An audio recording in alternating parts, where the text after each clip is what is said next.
saya mencoba untuk bertemu dengan beberapa tokoh-tokoh ulama, begitu juga tokoh-tokoh nasional, begitu juga bertemu dengan mantan Panglima TNI, yaitu Bapak Jenderal Purnawirawan Gatot Nurmantio, dan juga bertemu dengan Bapak Jenderal Purnawirawan Tiasno Sudarto, juga Bapak Jenderal Purnawirawan Sunarko, mantan Danjen Kopassus,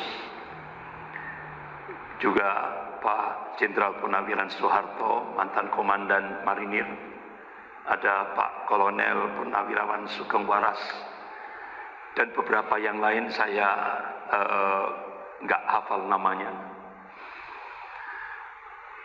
Saya masih ingat apa yang jawaban Imam Syafi'i rahimahullah ketika ditanya, kalau sudah kita dihadapkan oleh fitnah-fitnah akhir zaman, ulama yang mana yang patut kita jadikan sebagai pijakan, sebagai rujukan? Kata Imam Syafi'i, cari ulama yang paling dibenci oleh golongan kafir dan golongan munafik. Kalau di Riau ini ya Ustadz Pekanbaru ya, Ustadz Abdul Somad, Pekanbaru ya, Pekanbaru ini. Ya.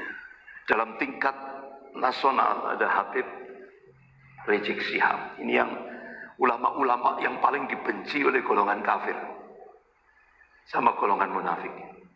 Ini alhamdulillah malah Ustadz Abdul Somad yang ke Malang. Alhamdulillah, jadi saya nggak ke rumah beliau, malah Ustadz Abdul Somad yang datang ke Malang. Alhamdulillah. Jadi beberapa tokoh-tokoh ulama.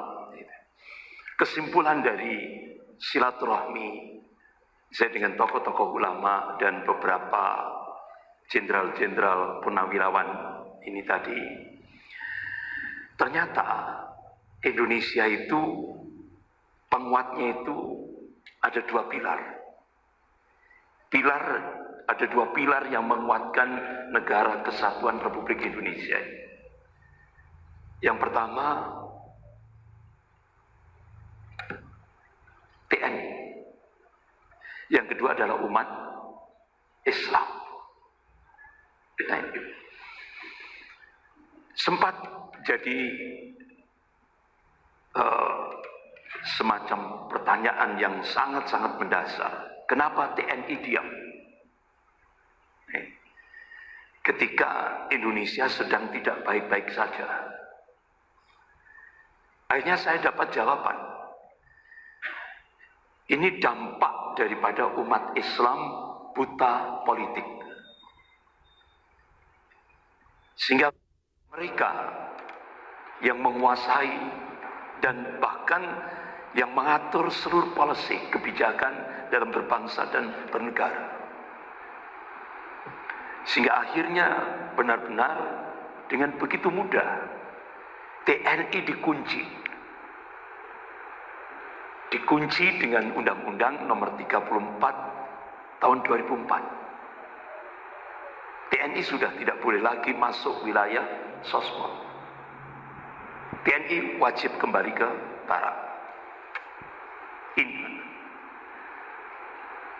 Sehingga akhirnya ketika saya bertemu dengan mantan Panglima TNI, Bapak Jenderal Purnawirawan Gatot Nurmantio, beliau memberikan penegasan benteng terakhir negara kesatuan Republik Indonesia ini adalah umat Islam. Ini benteng terakhir.